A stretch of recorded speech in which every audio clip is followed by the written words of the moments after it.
नाजरीन, अक्टूबर ख़त्म होने जा रहा है। जिन खदशों का इज़हार हुकूमत कर रही थी, जिन तवक्कात का इज़हार तहरीक इंसाफ कर रही थी, उन सब का क्या नतीजा निकलेगा। हमारे साथ सीनियर साहब रज़ाकार आसमा शराजी साहिबा और मुनीर फारूक साहब मौजूद। आप दोनों का बहुत शुक्रिया। आसमा साहब, इस्लामाबाद में क्या माहौल है? क्योंकि ज़ाहिर हुकूमत अक्टूबर के बाद एक खदशे का इज़हार कर रही थी, तहरीक इंसाफ एक उम्मीद का इज़हार कर रही थी। अब मगर तहरीक इंसाफ को खदशा था काजी फैसल साहब को एक्सटेंशन मिलेगी, नहीं मिली। हुकूमत को खदशा था जैसे मसूर अली शाह साहब चीफ जस्टिस बन के कुछ करेंगे, वो नहीं बने। अब जबकि सोशल मीडिया के हवाले से भी बड़ी क्रिटिकल हो रही है खुद ही तहरीक इंसाफ के, हम उनके कहने पर नहीं फैसले करेंगे, हम खुद फैसले करेंगे। क्या मायूसी है तहरीक इंसाफ में या उम्मीद अभी तक कायम है और हुकूमत के खदशे अभी तक कायम है सबके बाद भी? जी बहुत शुक्रिया शाहजेब। हुकूमत जो है वो इस वक्त कोई हल्का सा सुकून जिसे कहना चाहिए वो ले रही है, थोड़े से रिलीव्ड है वो, छुट्टियां मनाने की कोशिश कर रहे हैं। लेकिन तहरीक इंसाफ के अंदर जो है वो कतई तौर पर कोई खुशी नहीं है इस वक्त, वो काफ़ी मायूस है। याया अफरीदी साहब जो हैं वो सबको एक तरह से, मंसूर अली शाह साहब अगर एक को चाहते थे, दूसरे जो है वो काजी फैसल साहब को चाहते थे, तो याया अफरीदी साहब जो हैं वो कोई सरप्राइज़ पैकेज नहीं है। सच वो सबको पहले से अंदाज़ा हो गया था कि याया अफरीदी साहब जो है उनका नंबर आ सकता है। लेकिन एक जो दिलचस्प बात है वो ये है कि बहुत ज़्यादा तवक्कुआत पाकिस्तान तहरीक इंसाफ को उनसे नहीं है और ना ही हुकूमत को उनके साथ तवक्कुआत है, क्योंकि मंसूर अली शाह साहब हों और याया अफरीदी साहब या फिर अतर मिनल्ला साहब, ये एक ही लॉ फर्म के हैं, इनकी बहुत गहरी दोस्ती है, इनकी बहुत अंडरस्टैंडिंग है। लिहाजा ये जो कहना है कि कोई किसी को रिलीफ देगा या कोई किसी के लिए फ़ायदा मंद होगा, ये सब कयासराइयाँ हैं, ये कयाफ़े हैं, इसके अलावा कुछ नहीं है। और जहाँ तक अब तहरीक इंसाफ का मामला है, तहरीक इंसाफ खुद इतनी ज़्यादा परेशान है और इतनी ज़्यादा मुबहम अंदाज में आगे बढ़ी है कि उनके पास कोई क्लैरिटी नहीं है कि वो किस डायरेक्शन में जाएंगे, वो उनकी क्या पॉलिटिक्स होगी। उनके आपस के जो इख्तलाफात हैं, जो कि पोलिटिकल कमेटीज़ में आप देख रहे हैं कि मंजर आम पर आ रहे हैं, तो वो अपने आपस के इख्तलाफात की वजह से बहुत ज़्यादा जो है वो एक तरह से उनके अंदर एक हिजान है, इस्तराब है जमात के अंदर कि किस तरफ देखना है, क्या करना है। इमरान खान साहब के साथ तकरीबन 2 हफ्ते जो मुलाकात नहीं हुई, एक डायरेक्शन लेस जो है वो जमात हुई है। और आज आपने देखा कि बुशरा बीबी साहिबा की ज़मानत हो गई और उस ज़मानत के बाद अब पूरी तहरीक इंसाफ ये देखना चाहती है कि क्या वो उनकी तरफ भी जाएंगे, वो क़यादत उनको फराहम करेंगी या नहीं करेंगी। तो मेरा ख्याल है दोनों कैंप्स के अंदर जो है वो मिला जुला रद्द-ए-अमल है। एक तरफ जो है वो थोड़ा सा सुकून है लेकिन किसी और तूफ़ान की तैयारी है,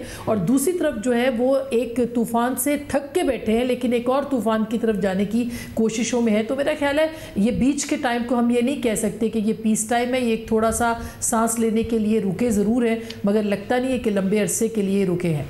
और मुनीर फारूक साहब, आप बहुत सारी अंदर की खबरें ज़ाहिर है इस हवाले से देते रहे माजी में कि क्या होने जा रहा है, किस तरफ सूरत हाल जाएगी। अब नाउ हमारे साथ शोएब शाहीन साहब मौजूद थे, उन्होंने कहा हमें उम्मीद है कि एक फुल कोर्ट बनाएंगे, बेंच बनाएंगे जैसे याया अफरीदी साहब, और स्ट्राइक डाउन करेंगे 26वीं तरमीम को। उसके कॉन्सिक्वेंस में अगर वो खुद भी चीफ जस्टिस नहीं रहते मगर वो ये फैसला करेंगे।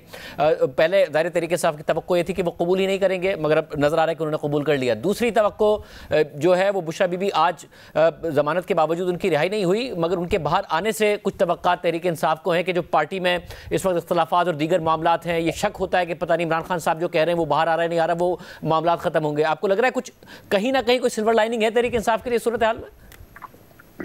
बहुत शुक्रिया शाहजेब साहब। देखिए, मैं उम्मीद करता हूं और दुआगो भी हूं कि बुशरा बीबी साहिबा कल उनका रोकार जारी हो जाए फाइनली और उनको रिहाई मिल जाए। लेकिन जो आज हुआ कि एक जज छुट्टी पर हैं, दूसरे जज मौजूद नहीं है, एडमिनिस्ट्रेटिव जज भी तशरीफ ले जा चुके हैं, मुझे ये कोइंसिडेंस नहीं लगा। फ्रैंकली ये कोई इतनी रॉकेट साइंस नहीं होती। रोज हजारों केसेस लगे होते हैं, दर्जनों बल्कि सैकड़ों रोपकार जारी हो रहे होते हैं। तो जो आज हुआ मुझे थोड़ा सा उससे हैरत जरूर हुई कि ये क्या हो रहा है। और अगर कल भी ऐसा सिलसिला होता है, और ये भी होता रहा है पिछले 1-1.5 साल के अंदर, कि रिहाई होती है एक मुकदमे में, जैसे ही कोई बाहर आता है तो दूसरे मुकदमे में गिरफ्तारी हो जाती है, तो मैं उम्मीद करता हूं कि ये सिलसिला ना आगे बढ़े।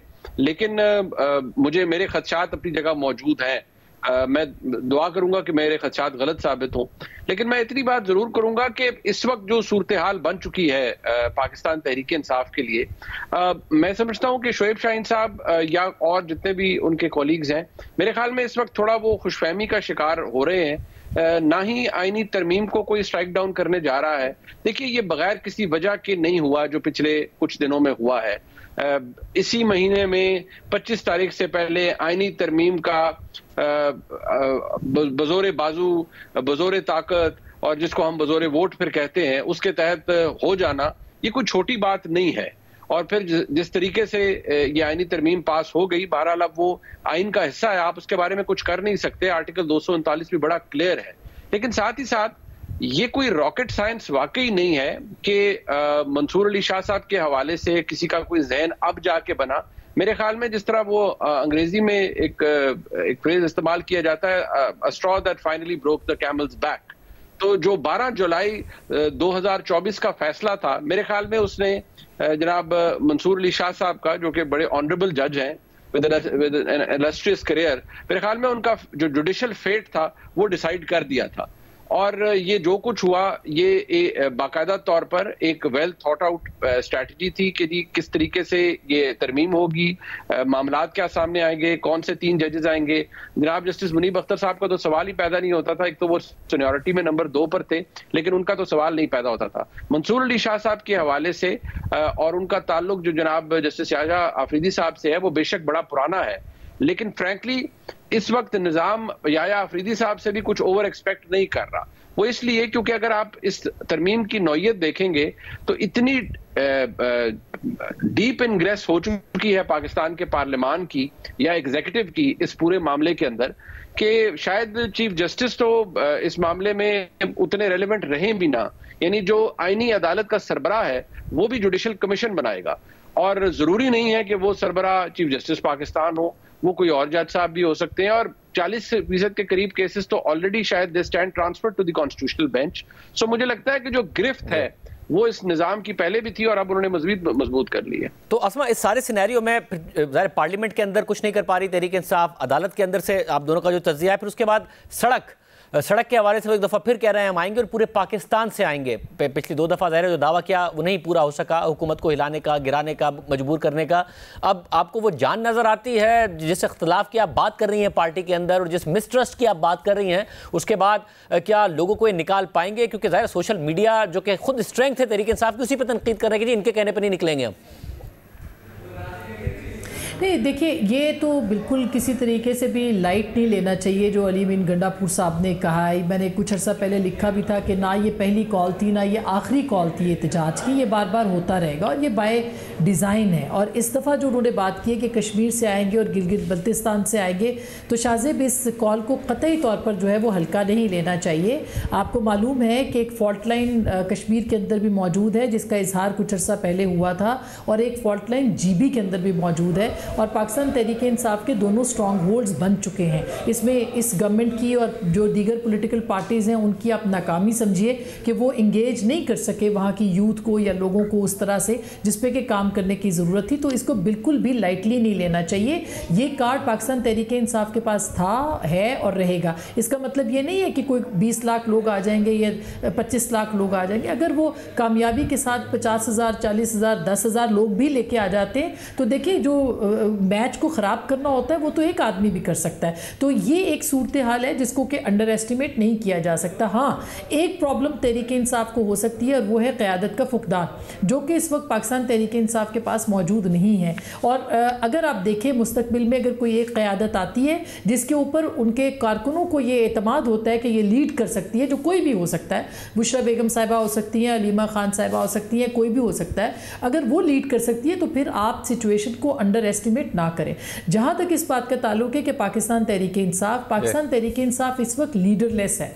लीडरलेस होने की वजह से उनके मसाइल हैं, लेकिन अगर ये किसी तरीके से ये मसाइल हल हो जाते हैं, क्योंकि 2 दिनों के बाद ये मुलाकातों पे पाबंदी उठ जाएगी इमरान खान साहब की, और आपने देखा है कि जो बुशरा बेगम साहिबा भी बाहर आ जाएंगी और अलीमा खान साहिबा भी बाहर आ जाएंगी, तो फिर एक और तरह का जो मंजरनामा है वो आपके सामने होगा। हो सकता है उसमें मज़ीद डिवाइड बढ़े पाकिस्तान तहरीक इंसाफ के साथ, लेकिन दूसरी तरफ ये भी हो सकता है कि वो डिवाइड ना हो और एक यकसुई के साथ जो है इमरान खान साहब किसी एक को ये कहें कि वो पार्टी को बाहर चलाए। इस वक्त जो मसला है वो सिर्फ ये है कि जो बाहर बैठे हुए लोग हैं वो डोमिनेट कर रहे हैं, वो लोगों को जो है वो उकसा ज़रूर है, लेकिन वो ना कुछ कुछ कर सकते हैं ना वो आ सकते हैं, और जो यहाँ की लीडरशिप है या तो वो सेंसिबली बिहेव कर रही है या फिर वो कॉम्प्रोमाइज्ड है, जिसकी वजह से तहरीक इंसाफ बहरान का शिकार। और यही शक व शुबात भी है। तो मुनीर फारूक साहब, इस सारे के सारे सिनेरियो में जो इमीडिएट खतरा था वो टल गया, जो इमीडिएट ऑब्जेक्टिव था वो अचीव हो गया, तो इदारे की तरफ से कोई ना कोई नरमी की तवक्को की जा सकती है तहरीक इंसाफ के लिए, उनके एहतजाजों में,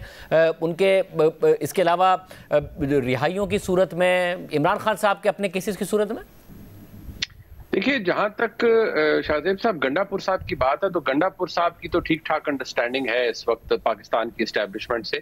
वो एक ऐसे टेररिज्म इन्फेस्टेड सूबे के बदकिस्मती से जहां दोबारा दहशतगर्दी आ चुकी है, वहां के वज़ीर आला है, तो उनकी तो अंडरस्टैंडिंग है, एक वर्किंग रिलेशनशिप भी है। उनको जब जरूरत पड़ती है तो डांट भी पड़ जाती है, थोड़ा ड्रेस डाउन भी कर दिया जाता है, थोड़ा सा डिसिप्लिन भी कर दिया जाता है, फिर वो थोड़ा सा इधर उधर होते हैं, फिर उन्हें डिसिप्लिन कर दिया जाता है, जिसके कुछ एपिसोड्स आपने माजी करीब में भी देखे। बारिंग दैट, तहरीक इंसाफ के लिए जो पॉलिसी है इस वक्त पाकिस्तान की एस्टैब्लिशमेंट की, वो तो वही है जो पहले थी, उसमें तब्दीली नहीं है। मैं उम्मीद करता हूं कि उनकी जो हमशीरा हैं, बड़े बेहुदा किस्म के इमादत के साथ केसेस हैं जिनमें उनको गिरफ्तार किया गया, उनकी रिहाई होनी चाहिए।